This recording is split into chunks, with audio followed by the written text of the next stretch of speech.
দেখি কি সিদ্ধান্ত নেবেন।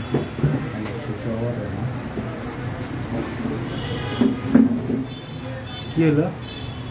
আমার নামটা আবার আসসালামু আলাইকুম। সারা বাংলাদেশের সকল সরকারি আধা সরকারি স্বায়ত্তশাসিত প্রতিষ্ঠানে কর্মরত আউটসোর্সিং দৈনিক মজুরি ভিত্তিক এবং ভাই বোন বোনেরা, আপনারা বাংলাদেশ আহ্বান কর্মচারী ঐক্য পরিষদের পক্ষ থেকে আন্তরিক শুভেচ্ছা গ্রহণ করবেন। আমরা গতকাল থেকে নোটিশ করেছিলাম আমাদের কেন্দ্রীয় কার্যালয়ে আজকে দুপুর 12টা থেকে আমরা একটি সাধারণ সভা করেছি। উক্ত সভায় আমরা চেষ্টা করেছি দেশের বিভিন্ন প্রতিষ্ঠান থেকে আমাদের কাছে যোগাযোগ করা হয়েছিল, যে সকল তথ্যপত্র আমাদেরকে দেওয়া হয়েছিল, যারা যে সকল সমস্যার মধ্যে আছে সে সকল সমস্যা নিয়ে আমরা কথা বলেছি, আলোচনা করেছি। আজকে সবাই উপস্থিত ছিল বিভিন্ন প্রতিষ্ঠান থেকে আসলে এসেছেন। আমাদের জ্বালানি মন্ত্রণালয়, স্বাস্থ্য মন্ত্রণালয়, বিদ্যুৎ, আপনার পানি উন্নয়ন বোর্ড থেকে শুরু করে গণপূর্ত মন্ত্রণালয় থেকে শুরু করে বিভিন্ন প্রতিষ্ঠান থেকে আসলে কিন্তু এখানে এসেছে, বন বিভাগ থেকে শুরু করে অনেকে আসলে আজকে এখানে এসেছিলেন। আমরা মিটিং পরবর্তী আপনাদের সামনে লাইভে আসলাম। আপনারা জানেন যে বাংলাদেশ আহ্বান কর্মচারী ঐক্য পরিষদের দর্শন হচ্ছে আমরা যা কিছুই করি আপনাদেরকে জানিয়ে করি এবং সঙ্গে সঙ্গে আপনাদেরকে আমরা আপডেট দিই এবং আগামীতে আমরা কী করতে চাই সেগুলো আমরা আপনাদের সাথে পরামর্শ করেই সিদ্ধান্ত গ্রহণ করি। তো আজকে যে মিটিংটি হলো সেই মিটিংয়ের সবাই উপস্থিত থেকে গুরুত্বপূর্ণ মতামত ব্যক্ত করেছেন এবং কিছু সিদ্ধান্ত হয়েছে, সেই সিদ্ধান্তগুলো আপনাদের সামনে আমরা জাস্ট উপস্থাপন করতে চাই। প্রথমত সিদ্ধান্ত হয়েছে যে সকল মন্ত্রণালয়ের সমস্যাগুলো হয়েছে, অর্থাৎ একটা মন্ত্রণালয়ে যতগুলো প্রতিষ্ঠানের সমস্যা হয়েছে, সমস্যাগুলোর ধরন হচ্ছে কোনো প্রতিষ্ঠানের টেন্ডারের মেয়াদ পার হয়ে 30শে জুন তারা নতুন টেন্ডার করবে। আবার কোনো প্রতিষ্ঠানের বেতন পরিশোধ না করে তাদেরকে বিনা কারণে চাকরিচ্যুত করা হয়েছে, অফিস থেকে বের করে দেওয়া হয়েছে এবং অতীতেও অনেককে চাকরিতে বের করে দেওয়া হয়েছে, ওদেরকে এখন কোনো চাকরিতে পুনর্বহাল করা হয়নি। পাশাপাশি যে টেন্ডারগুলো হবে সেই টেন্ডারগুলোতে আমাদের এই সাধারণ কর্মচারীদেরকে চাকরিতে বহাল রাখা হবে কিনা এই বিষয়গুলো নিয়ে কিন্তু আমরা আস্তে আস্তে আলোচনা করেছি এবং সমস্যাগুলো আমরা এভাবেই জেনেছি। তো সিদ্ধান্ত যেগুলো হয়েছে আমি সরাসরি সিদ্ধান্ত যেতে চাই। প্রথমত সিদ্ধান্ত হয়েছে যে প্রত্যেকটা মন্ত্রণালয়ে যে সকল প্রতিষ্ঠানে এরকম সমস্যা হচ্ছে সে সকল প্রতিষ্ঠানের একটি তালিকা আমরা আগামী 3 দিনের মধ্যে করব। আমি আবারও বলছি, প্রত্যেকটা মন্ত্রণালয়ে যে সকল প্রতিষ্ঠানের সমস্যা হচ্ছে সে সকল মন্ত্রণালয় ওয়াইজ, অর্থাৎ একটা মন্ত্রণালয়ে যতগুলো প্রতিষ্ঠানের সমস্যা হচ্ছে আমরা সে সকল প্রতিষ্ঠানের সাথে যোগাযোগ করার জন্য আমরা প্রত্যেকটা মন্ত্রণালয় থেকে 3 জন অথবা 5 জন প্রতিনিধিকে আমরা দায়িত্ব দিব। আগামী 3 দিনের মধ্যে এই 3 জন বা 5 জন প্রতিনিধি মন্ত্রণালয়ের মানে স্ব মন্ত্রণালয়ের সমস্ত প্রতিষ্ঠানের সাথে যোগাযোগ করবে এবং কী কী সমস্যা হয়েছে সে সকল সমস্যা আমাদের সামনে তুলে ধরবে এবং উপস্থাপন করবে।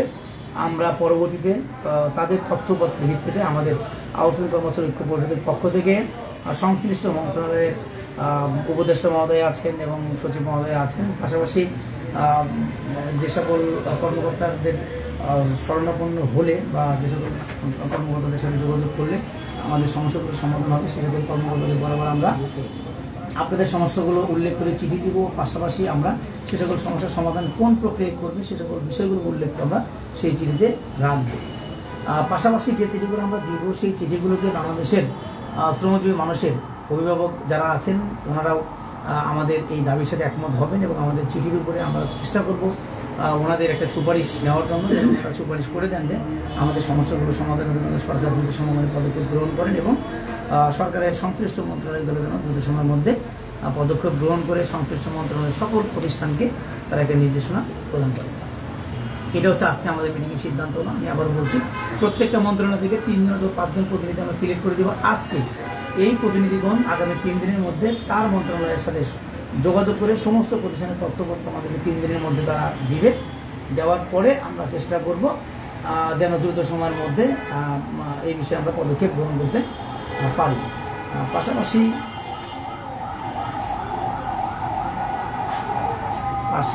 আমরা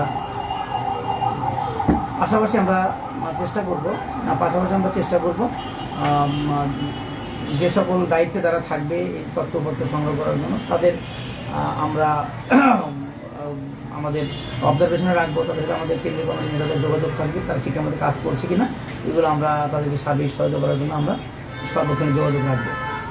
পাশাপাশি আমরা আপনাদের সকল প্রতিষ্ঠানের সমস্যাগুলোকে একত্রিত করে আমরা দ্রুত সময়ের মধ্যে আমরা একটা ইনডোর প্রোগ্রাম করতে চাই। সেই ইনডোর প্রোগ্রামে আপনাদের সকল সমস্যাগুলো একীভূত করে সে সকল সমস্যা কোন পথে সমাধান করা যায় এগুলো শ্রমজীবী মানুষের যে সকল অভিভাবক আছেন, শ্রমিক নেতা, রাজনৈতিক ব্যক্তিত্ব, পাশাপাশি আমাদের সুশীল সমাজের প্রতিনিধি, প্লাস হচ্ছেন সিনিয়র সাংবাদিক যারা আছেন, তাদেরকে আমরা সেই প্রোগ্রামে রাখতে চাই। সেই প্রোগ্রামটি খুব দ্রুত সময়ের মধ্যে হবে। আমি আবার বলছি খুব দ্রুত সময়ের মধ্যে হবে। এই বিষয়ে আপনারা হয়তো খুব দ্রুতই জানতে পারবেন। আমরা এই সিদ্ধান্ত গ্রহণ করেছি, আমরা দ্রুত সময়ের মধ্যে ইনডোর প্রোগ্রামটি করব। পাশাপাশি আমরা ইনডোর প্রোগ্রামের সাথে সাথে ইনডোর প্রোগ্রামের পরবর্তী 1 সপ্তাহের মধ্যে আপনাদের সকল ভুক্তভোগী মানুষকে সাথে নিয়ে অতীতের মতো করে আরেকটি বৃহৎ কর্মসূচি আমরা পালন করতে চাই। সেটাও আমরা খুব দ্রুতই ঘোষণা করে দিব এবং সেই প্রোগ্রামে আপনারা স্বতঃস্ফূর্তভাবে প্রত্যেকটি প্রতিষ্ঠান থেকে আপনারা অংশগ্রহণ করে আমাদের প্রোগ্রামকে সফল করবেন এবং সেই প্রোগ্রামটি আমাদের দাবি থাকবে শ্রম সংস্কার কমিশনের সুপারিশ দ্রুত সময়ের মধ্যে বাস্তবায়ন করতে হবে। 2 নম্বর হচ্ছে চাকরির নিশ্চয়তা প্রদান করতে হবে। বিনা কারণে যাদেরকে চাকরিচ্যুত করা হয় তাদেরকে চাকরিতে পুনর্বহাল করতে হবে এবং যারা চাকরিতে কর্মরত আছে তাদের চাকরির নিশ্চয়তা প্রদান করতে হবে। অর্থাৎ ঠিকাদার পরিবর্তন হলে তাদেরকে চাকরি থেকে বের করে দেওয়া যাবে না, এরকম বিধান জারি করে অর্ডার করতে হবে সংশ্লিষ্ট মন্ত্রণালয়গুলোকে অথবা অর্থ মন্ত্রণালয় থেকে। পাশাপাশি হচ্ছে যে আমরা দীর্ঘদিন যারা যাবৎ এই রাজপথে থেকে আন্দোলন সংগ্রামে সম্পৃক্ত ছিলাম, যাদেরকে বিনা কারণে চাকরিচ্যুত করা হয়েছে তাদেরকে দ্রুত সময়ের মধ্যে চাকরিতে পুনর্বহাল করতে হবে। এই বিষয়গুলো এবং বিভিন্ন প্রতিষ্ঠানে চাকরি করার পরেও, দায়িত্ব পালন করার পরে তাদেরকে আসলে বেতন প্রদান করা হয়নি, বেতন বাকি রাখা হয়েছে, আমরা বলবো তাদেরকে যেন দ্রুত সময়ের মধ্যে বেতন পরিশোধ করে। এই বিষয়গুলো নিয়ে আমরা কাজ করব এবং সেই প্রোগ্রাম থেকে আমরা মনে করি যদি আপনাদের সদস্যদের অংশগ্রহণ আপনারা নিশ্চিত করতে পারেন তাহলে আমরা ইনশাল্লাহ অতীতের মতো আর ব্যর্থ হবো না, ইনশাল্লাহ আমরা সফলতা নিয়ে আসলে ভরে দিব। আপনাদের একটা কথা বলতে চাই, অনেক সংগঠন আছে যারা এই শ্রমিকদের নিয়ে কাজ করে, কিন্তু প্রত্যেকটা সংগঠনের আপনার দর্শন কিন্তু আসলে আলাদা, প্রত্যেকটা সংগঠনের নিজের আদর্শ আলাদা, লক্ষ্য উদ্দেশ্য আলাদা। আমাদের বাংলাদেশ আওয়ামী কর্মচারী ঐক্য পরিষদ মনে করে শ্রমিকের অধিকার নিশ্চিত করার জন্য রাজপথে থেকে আন্দোলন সংগ্রাম করতে হবে। এর কোনো অল্টারনেটিভ অপশন আমাদের কাছে নেই এবং অল্টারনেটিভ অপশন আমরা মনে করি যে এই শ্রমিকের অধিকার আদায়ের জন্য যেমনিভাবে অতীতেও অনেক শ্রমিক জীবন দিয়েছে, তাদের জীবনের বিনিময়ে কিন্তু আমরা আজকে এই 8 ঘন্টা শ্রমের যে নিয়ম, পাশাপাশি শ্রমিকের যে অধিকার, এগুলো কিন্তু আমরা পেয়েছি। আপনারা দেখেন এই 17 আগস্ট থেকে শুরু করে আজকে পর্যন্ত যতগুলো আন্দোলন সংগ্রাম হয়েছে, আমরা আপনারা যতটুকু পেয়েছি এখন পর্যন্ত এই সব কিছু কিন্তু আন্দোলনের ফসল। কিন্তু অতটা দুঃখের বিষয় হলো সত্য, কিছু কিছু সংগঠন তারা মনে করে যে ঘরে বসে তারা আসলে দাবি আদায় করে ফেলবে। আমরা বলতে চাই তাদের উদ্দেশ্যে, যদি ঘরে বসেই দাবি আদায় হয়ে যায় তাহলে 71-এ আমাদের যে স্বাধীনতা যুদ্ধ সেটা কিন্তু মানবতার পক্ষে ছিল এবং যৌক্তিক ছিল। ঘরে বসে কিন্তু দাবি আদায় হয়নি। আমাদের রক্তকে সংগ্রহে 30 লক্ষ মা বোনের ইজ্জতের 30 লক্ষ শহীদ এবং 2 লক্ষ মা বোনের ইজ্জতের বিনিময়ে আমাদের এই স্বাধীনতা আমরা পেয়েছি। পরবর্তীতে যখন এই কোঠা বিরোধী আন্দোলন শুরু হলো, এটা কিন্তু একটা যৌক্তিক আন্দোলন ছিল এবং সরকারও স্বীকার করেছিল একটা যৌক্তিক আন্দোলন। তারপরেও কিন্তু ঘরে বসে এই দাবি আদায় হয়নি। পরবর্তী তাদের কিন্তু রক্ত দিয়ে রাজপথে থেকে কিন্তু এই দাবি আদায় করতে হয়েছে। আপনারা যদি মনে করেন ঘরে বসে থেকে আপনার দাবি আদায় করবেন, এটা একটা সিস্টেম, এটা একটা কালো আইন, এটা একটা দাসপ্রথা, নব্য দাসপ্রথা। এই দাসপ্রথা থেকে যদি আপনার মুক্ত হতে চান, আপনার চাকরি যদি নিশ্চয়তা তৈরি করতে চান, আপনার কি বিনা কারণে চাকরিচ্যুত করতে পারবেন না এটার বিধান জারি করতে চান, তাহলে কিন্তু আপনাকে রাজপথেই থাকতে হবে। আদারওয়াইজ আপনাদের তার কোনো অপশন থাকার কথা না। আপনারা যদি মনে করেন যে ঘরে বসে থেকে দাবি আদায় হয়ে যাবে, তাহলে আপনারা অবশ্যই ভুল করছেন। পাশাপাশি আপনারা যদি সমালোচনা করে থাকেন যে আন্দোলন সংগ্রামে নাকি দূর দূরান্ত থেকে যারা নেতৃত্ব দিচ্ছে তারা আসলে নাকি আন্দোলন সম্পৃক্ত হতে পারে না, আমি আপনাদেরকে বিনয়ের সহিত বলতে চাই, আপনারা যারা সাধারণ কর্মচারী আছেন তারা একটু ভালোভাবে দেখবেন যে আমরা যারা আছি, আমাদেরকে যারা আপনি সবসময় দেখেন যে আমরা আসলে সবসময় আন্দোলন সংগ্রামের সাথে কিন্তু ছিলাম, আছি এবং আগামীতেও থাকবো। আমরা রাতের পর রাত রাস্তায় ঘুমাইছি, কিন্তু যারা আজকে বড় বড় কথা বলে তাদের কিন্তু আসলে রাতের বেলা খুঁজে পাওয়া যায়নি, বা বড় বড় আন্দোলন সংগ্রামে তাদের কিন্তু আসলে সামনে পাওয়া যায়নি। তো কথা হচ্ছে মার খাবে সাধারণ কর্মচারী, মার খাবো আমরা ত্যাগ স্বীকার করবো, আমরা আন্দোলন সংগ্রাম নিয়ে মাঠে থাকবো।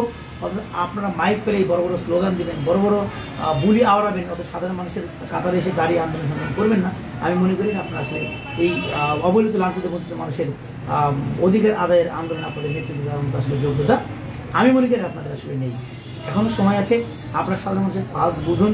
আজকে বিভিন্ন মেডিকেল কলেজ হসপিটাল থেকে আমার কাছে ফোন দেওয়া হচ্ছে, বিভিন্ন মেডিকেল কলেজ হসপিটাল, আপনাদের 30 জনের চাকরি নাই, আপনাদেরকে টাকা দিয়ে বের করে দেওয়া হবে। আপনাদের উদ্দেশ্যে বলতে চাই, আপনাদের কোথায় ছিলেন? আমরা আপনাদেরকে বিভিন্নভাবে মনোনয়ন বিনয় করেছি, আপনার আন্দোলন সংগ্রামে আসুন, আমরা আন্দোলন সংগ্রাম সফল করি, তাহলে আপনাদের চাকরি হিসেবে তৈরি হবে, আপনারা আসেন নাই। আজকে আমাদের জ্বালানি মন্ত্রণালয়ে হাজার হাজার মানুষ, আমরা আন্দোলনে অনেক কম সংখ্যক মানুষ পাই। আপনাদের প্রতি অনুরোধ, আমরা শেষবারের জন্য একটা আন্দোলন সংগ্রাম কর্মসূচি ঘোষণা করছি, অনুগ্রহ করে আপনারা প্রস্তুতি নেবেন যার যার প্রতিষ্ঠান থেকে। আমরা স্বতঃস্ফূর্তভাবে অংশগ্রহণ করে সে কর্মসূচি আমরা সফল করবো। আজকে এখানে আমাদের বিদ্যুৎ মন্ত্রণালয়ের পক্ষ থেকে আমাদের আকরাম ভাই এসেছেন, ডিপিডিসিতে কর্মরত বলিষ্ঠ কর্মসূচি, রাজপথে লড়াকু সৈনিক। আমি ওনার মাধ্যমে সকলের কাছে দৃষ্টি আকর্ষণ করতে চাই, আসলে ওদের আন্দোলন সংগ্রামে ডিপিডিসির ভূমিকা ছিল, কিন্তু শুধুমাত্র ডিপিডিসির ভূমিকা থাকলে হবে না। বিদ্যুৎ সেক্টরে কিন্তু 18,000 আউটসোর্সিং কর্মচারী, টেলিভিসি কর্মচারী, সেই আন্দোলন সংগ্রামে অ্যাটলিস্ট 10,000 কর্মচারী আমরা প্রত্যাশা করতে পারি। সেখানে আপনারা আসেন হাতে গোনা কয়েকশো মানুষ। আপনাদেরকে অনুরোধ করবো, সকল ভুল ত্রুটির ঊর্ধ্বে থেকে, সকল বিতর্কের ঊর্ধ্বে থেকে আপনারা আসুন, সকলে কাঁধে কাঁধ মিলে আমরা আন্দোলন সংগ্রাম সফল করার জন্য স্বতঃস্ফূর্তভাবে আমরা রাজপথে আন্দোলন সংগ্রাম আমরা ঝাঁপিয়ে পড়ি। পাশাপাশি যে সকল মন্ত্রণালয়, এখানে আপনার আইসিটি মন্ত্রণালয় আছেন, এখানে পানি উন্নয়ন বোর্ড আছেন, এখানে আপনার পরিবেশ ও বন মন্ত্রণালয় আছেন, আমাদের সামাজিক বন বিভাগের ভাইয়েরা আছেন, আমাদের কৃষি সম্প্রসারণ অধিদপ্তর থেকে শুরু করে কৃষি মন্ত্রণালয়ে জাভেদ ভাই আছেন। জাভেদ ভাইয়ের নেতৃত্বে কিন্তু আমরা অনেক দিন যাবতীয় কিন্তু আন্দোলন সংগ্রাম পরিচালনা করে আসছি, জাভেদ ভাই আমাদের নেতৃত্বের একটি অংশ।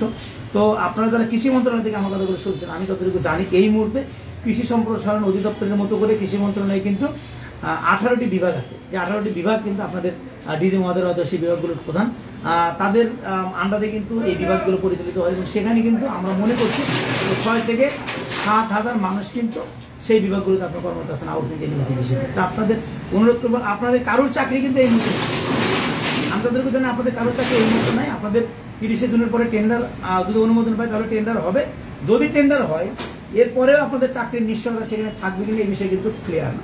অতএব আপনাদেরকে অনুরোধ করব, শুধুমাত্র আপনারা ঠিকাদারের পিছনে ঘুরে অথবা সারদের পিছনে ঘুরে আপনাদের চাকরির নিশ্চয়তা আপনারা সৃষ্টি করতে পারবেন না। আপনাদেরকে বিনয়ের সহিত অনুরোধ করছি, আমাদের সাথে যোগাযোগ রাখুন, আপনারা আমাদের জাভেদ ভাইয়ের সাথে যোগাযোগ রাখুন। আমরা যে মন্ত্রণালয় ভিত্তিক আমরা তালিকাটি ঘোষণা করবো আজকে, সেখানে অবশ্যই আমাদের কৃষি অধিদপ্তরের আমাদের জাভেদ ভাইয়ের নাম থাকবে, আমাদের বিদ্যুতের অবশ্যই আকরাম ভাইয়ের নাম থাকবে, এবং মাননীয় শাহাদত ভাই থেকে শুরু করে আমরা নাম ডিক্লারেশন করে দিব কিছুক্ষণের মধ্যেই। তো আপনারা তাদের সাথে যোগাযোগ করবেন। আমরা সামনের যে আন্দোলন সংগ্রাম ঘোষণা করতে চাচ্ছি সেটা আমরা খুব দ্রুত সময়ের মধ্যে, অর্থাৎ যে সকল নেতৃবৃন্দদের সমন্বয়ে আমরা আন্দোলন করতে চান তাদের মধ্যে সার্বক্ষণিক যোগাযোগ আছে, তারা হয়তো আগামীকালকের মধ্যে আমাদেরকে একটি ডেট ওনারা নির্ধারণ করে দিবে। নির্ধারণ করে দেওয়ার সাথে সাথে আমরা আমাদের দায়িত্ব বন্টন করে দিব, পাশাপাশি আমাদের প্রচারণা আমরা চালাবো।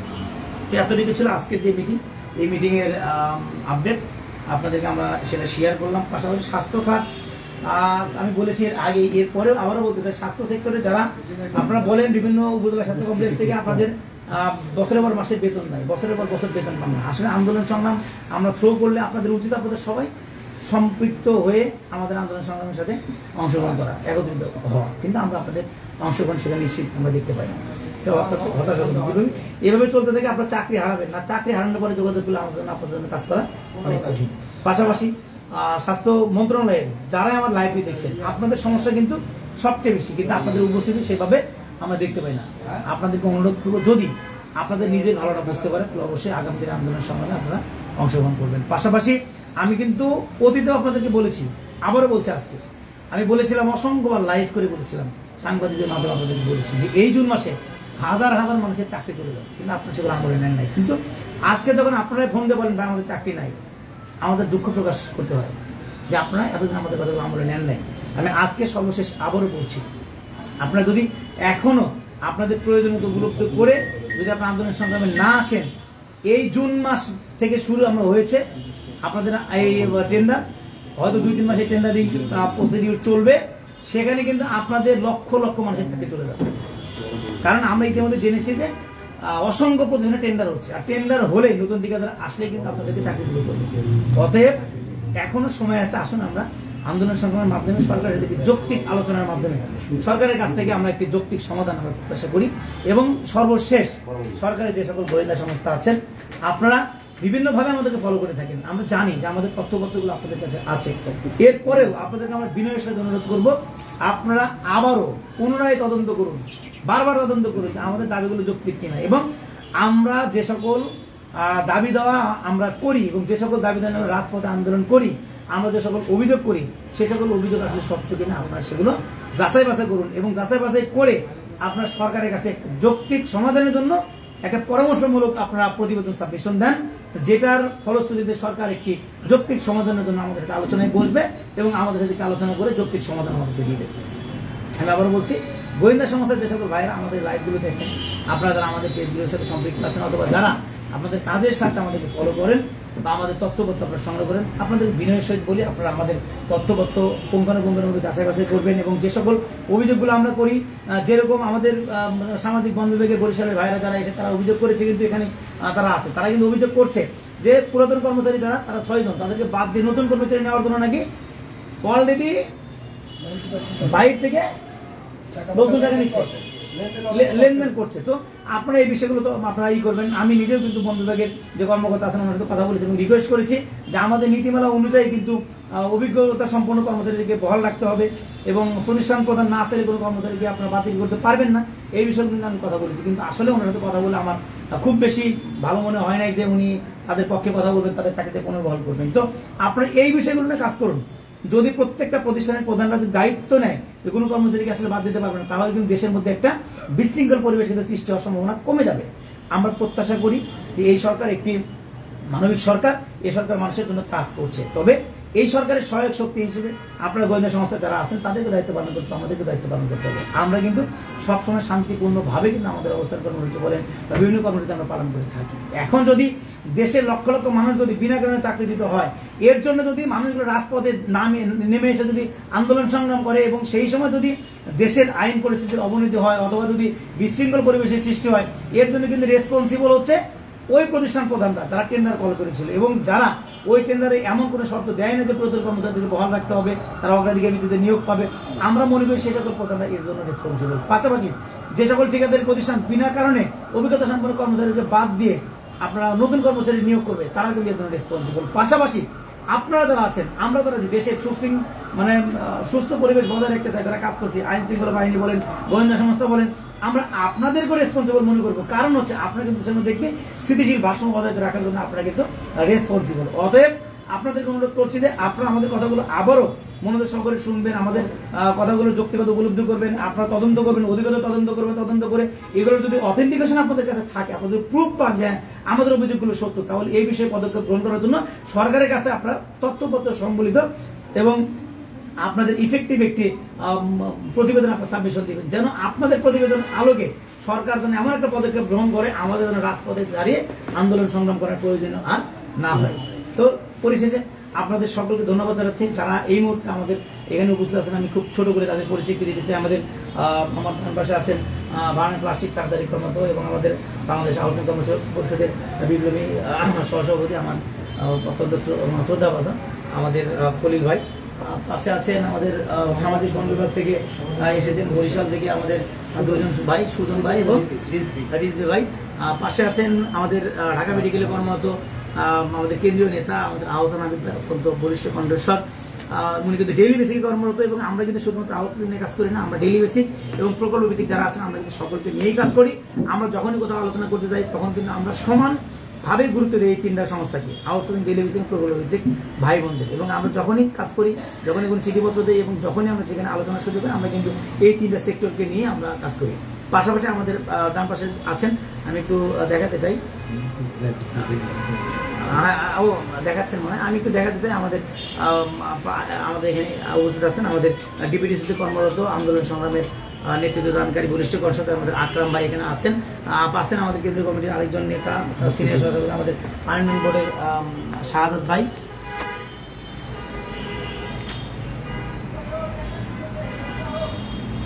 শাহাদাত ভাই আমাদের এখানে উপস্থিত আছেন। আমাদের কেন্দ্রীয় নেতা কৃষি অধিদপ্তরের কর্মরত জাভেদ ভাই উপস্থিত আছেন। আমাদের কেন্দ্রীয় প্রচার সম্পাদক শিহাবুল ইসলাম শিহাব উপস্থিত আছেন। আমাদের বিপ্লবী আমাদের কেন্দ্রীয় কমিটির নেতা আমাদের সাইফুল ইসলাম ভাই তিতাসে কর্মরত এবং আমাদের দূর দূরান্ত থেকে এসেছেন আমাদের যে সকল ভাই বোনেরা আছেন, আমাদের নিজাম ভাই পরমোন্নতি কর্মরত, পরমোন্নতির যে সকল ভাই বোনেরা আছেন, আপনারা যারা সমস্যায় আছেন আপনারা আমাদের যোগাযোগ করবেন নিজাম ভাইয়ের মাধ্যমে। আমরা চেষ্টা করবো আপনাদের সমস্যার সমাধান করার জন্য।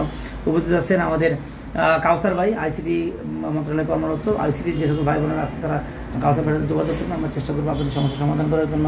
উপস্থিত আছেন আমাদের কেন্দ্রীয় কমিটির বলিষ্ঠ কণ্ঠস্বর এবং পরিশ্রমী নেতা আমাদের শাহজালাল খন্দকার, আর জাতীয় হৃদরোগ ইনস্টিটিউটে কর্মরত, এবং হৃদরোগের যে সকল সমস্যাগুলো আছে সেই সকল সমস্যা আমি ইতিমধ্যে কাজ করছি, এবং প্রতিনিধি কিন্তু শাহজালাল আমাদের সাথে সম্পৃক্ত থেকে সেই বিষয়গুলো নিশ্চিত করছেন।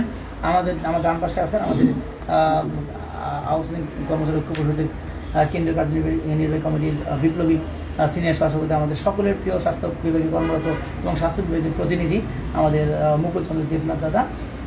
তো আপনারা যারা আছেন, এর বাইরেও যারা আছেন, আশপাশে আরও আছেন যারা এসেছেন, আপনাদের সকলকে ধন্যবাদ জানাচ্ছি। এবং যারা লাইভে যারা আছেন এই মুহূর্তে আমাদের সকলকে আপনাদেরকে অনুরোধ করছি যে সকল মেসেজ আপনাদের দিলাম সেই সকল মেসেজগুলো আপনারা শুনবেন, এবং আরও যদি অধিকতর কোনো তথ্যের প্রয়োজন হয় আপনারা আমাদের সাথে যোগাযোগ করবেন। পাশাপাশি আমরা প্রত্যেকটা মন্ত্রণালয় থেকে প্রতিনিধি আমরা নির্ধারণ করে দিব, আপনারা সে সকল প্রতিনিধিদের যোগাযোগ করুন, মোবাইল নাম্বার উল্লেখ করে দিব, তাদের সাথে যোগাযোগ করে আপনাদের মন্ত্রণালয়ে যে সকল প্রতিষ্ঠানের সমস্যাগুলো হচ্ছে সে সকল সমস্যা প্রতিনিধির মাধ্যমে আমাদেরকে জানাবেন। আমরা চেষ্টা করব প্রতিনিধির কাছ থেকে তথ্যপত্র কালেকশন করে ইনশাল্লাহ আমরা পরবর্তী কার্যক্রম আমরা হাতে নেব। তো সেই পর্যন্ত আপনারা সকলে ভালো থাকবেন। লড়াই সংগ্রামে সকলকে আবারও এক কাতারে দাঁড়িয়ে আমরা আন্দোলন সংগ্রাম সফল করার উদাত্ত আহ্বান জানিয়ে আজকের মতো আমাদের লাইভ এখানে শেষ করছি। ধন্যবাদ সকলকে। দুনিয়ার মজদুর এক হবে।